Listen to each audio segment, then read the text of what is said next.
هنگامی که عود کائنات رو ما میسوزونیم باعث جذب آرامش واسه کسانی که نمیتونن بخوابن یا خواب ناآرامی دارن، باعث میشه که خواب با آرامش پیدا کنن و به راحتی بخوابن و استرس و ناآرامی از اونا دور میشه. حالا عود کائنات ثروت، دنبال ثروتیم، دنبال مالیم، دنبال اندوخته های بیشتر برای پر کردن جیب خودمونیم. عود همین کار رو شما میکنی. چطوری؟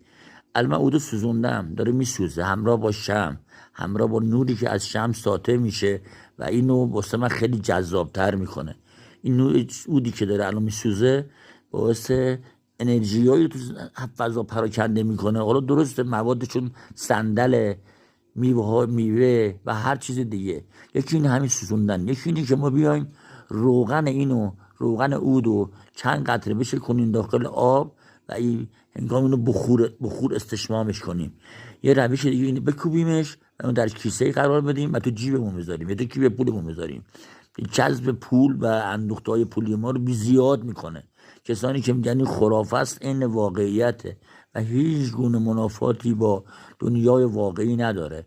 دنیای ما دنیای پرتوونگاه، دنیای چند شموله، دنیای مادی صرف نیست، دنیایی که تحت تاثیر کائنات و چیزهایی که دور بر ماست. حالا هر کسی بگیم مدیتیشن، روح، فلان و اون، هر چیزی که تعبیری واسش دارید، ولی واقعیت و خواهد بود.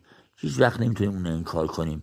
پس سعی کنیم با این چیزایی که اون انرژیای مثبت میدن هم حال خودمون رو خوب کنیم، هم حال خانواده‌مون رو. حتی اگه تأثیری نداشت، آیا بد آدم دعای آرامش واسه خودش و خانواده‌اش بکنه؟ مگه بده؟ نه.